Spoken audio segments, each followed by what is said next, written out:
안녕하세요. 김변의 세상 친절한 행정법입니다. 이번 영상에서는 행정법에서 기간을 계산하는 방법에 대해서 알아보도록 하겠습니다. 기간이라는 말은 일상생활에서도 굉장히 많이 쓰는 용어인데요.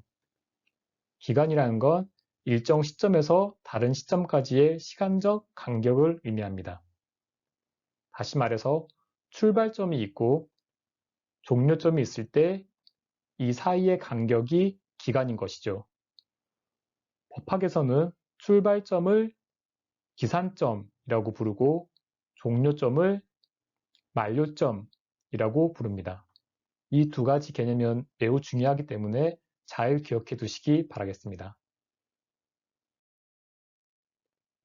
행정기본법에는 기간 계산에 관한 명시적인 규정이 있습니다. 조문을 함께 보겠습니다. 행정기본법 제6조에 보면 행정에 관한 기간의 계산에 관한 내용이 있습니다. 6조는 크게 보면 제1항과 2항 두 가지로 구분이 되지만 제2항은 다시 두 가지의 세부적인 내용으로 구분이 됩니다. 그래서 총 세 가지의 경우가 있는데요. 하나씩 차근차근 살펴보도록 하겠습니다. 먼저 원칙입니다. 행정기본법 제6조 1항은 행정기본법이나 다른 법령에 특별한 규정이 없으면 민법 규정을 준용한다고 정하고 있습니다. 따라서 민법에서 기간을 계산하는 방법을 잘 알아두어야 합니다. 기간 계산에 관한 민법 규정 중 주요한 것을 두 가지 살펴보려고 합니다. 하나는 기산점에 관한 것이고 다른 하나는 만료점에 관한 것입니다. 먼저 기산점입니다.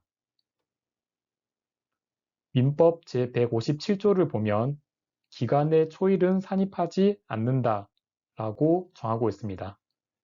이러한 원칙을 초일 불산입의 원칙이라고 부릅니다. 말 그대로 초일, 첫 번째 날은 포함시키지 않는다는 뜻입니다. 이어서 만료점에 대해서 알아보겠습니다. 민법 제159조에 따르면 기간이 끝나는 만료점은 기간의 말일이라고 정하고 있습니다. 그리고 민법 제161조를 보면 말일이 토요일이나 공휴일일 경우에는 그 다음 날에 만료한다라고 하고 있습니다. 말일이 휴일일 때 그 다음 날에 만료한다는 것을 꼭 기억해 두시기 바랍니다. 예를 들어 보겠습니다. 첫 번째 경우는 2021년 10월 15일 오전 10시부터 7일이 되는 경우입니다. 초일 불산입의 원칙에 따라서 첫 번째 날인 10월 15일은 포함되지 않습니다. 따라서 기산점은 10월 16일 오전 0시입니다. 이때부터 7일을 하게 되면 만료점은 10월 22일 밤 12시인 겁니다. 따라서 기간을 그림으로 표시하면 이렇게 됩니다. 두 번째 경우를 살펴보겠습니다. 2021년 10월 12일 오전 10시부터 7일인 경우입니다. 아까 말씀드린 것처럼 첫 번째 날인 10월 10일은 포함시키지 않고 기산점은 10월 11일 오전 0시부터 시작됩니다. 이렇게 해서 7일을 하게 되면 원래대로라면 10월 17일 밤 12시에 만료가 되어야 합니다. 하지만 만료점이 휴일인 경우에는 그 다음 날에 만료를 한다고 규정하고 있기 때문에 만료점은 10월 17일이 아니라 10월 18일 밤 12시가 되겠습니다. 기간을 그림으로 표시하면 이렇게 됩니다.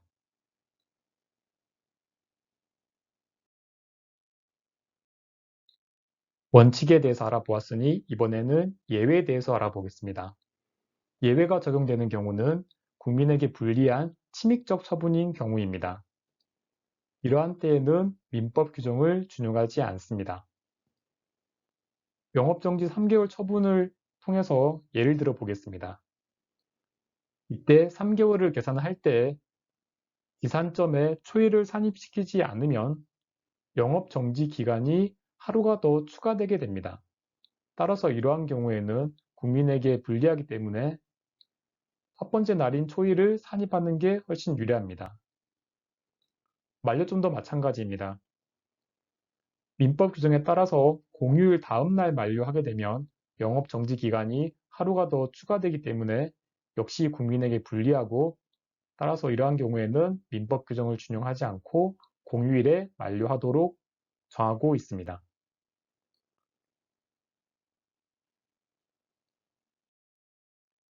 앞선 영업정지 처분에서 살펴본 바와 같이 침익적 처분인 경우에는 민법 규정을 준용하지 않는 것이 일반적으로 국민에게 유리합니다. 하지만 항상 그런 것은 아닙니다. 또 한 번의 예외를 살펴보도록 하겠습니다. 첫 번째는 초일 산입에 관한 것입니다. 예를 들어서 행정청이 일정 기간 이내에 건물을 철거하라고 명령을 내린 경우를 생각해 보겠습니다. 건물 철거 의무는 국민에게 침익적인 처분이지만 이때는 초일을 산입하면 건물을 바로 철거해야 되니 국민에게 오히려 더 부담이 됩니다. 따라서 이럴 때에는 초일을 산입하지 않고 시간적 여유를 주는 것이 국민에게 더 유리하기 때문에 다시 민법 규정이 적용되고 초일이 산입되지 않는 것입니다.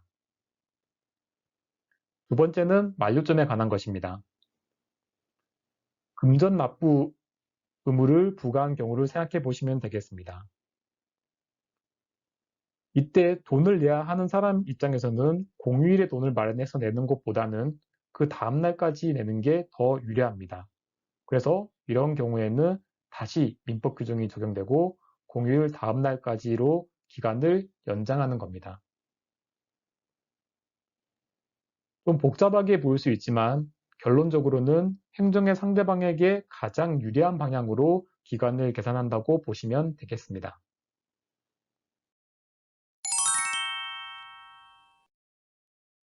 요약 및 정리를 해보겠습니다. 행정법에서 기간을 계산할 때는 원칙적으로 민법 규정을 준용합니다. 따라서 기산점에서는 첫 번째 날인 초일을 산입하지 않습니다. 그리고 만료점을 계산할 때에는 말일이 공휴일이면 그 다음날 만료합니다. 하지만 상대방에게 침익적인 처분인 경우에는 민법 규정을 준용하지 않습니다.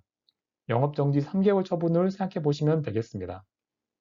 이때는 기산점에서 초일을 산입하고 만료점이 말일이 공휴일이라도 그 다음날이 아니라 공휴일에 만료하도록 하고 있습니다. 이게 국민에게 더 유리하기 때문입니다.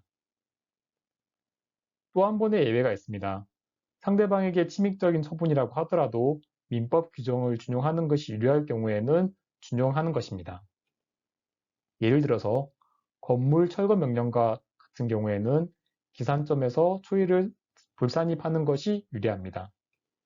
다음으로 금전 납부 부과, 의무 부과에 대해서는 만료점을 계산할 때 공휴일 다음 날 만료하도록 하는 것이 유리합니다. 따라서 이런 경우에는 다시 원칙으로 돌아가서 민법 규정을 준용하는 것입니다. 영상을 시청해 주셔서 감사합니다. 이 영상이 도움이 되었다면 구독, 좋아요, 알림 설정 부탁드리겠습니다. 감사합니다.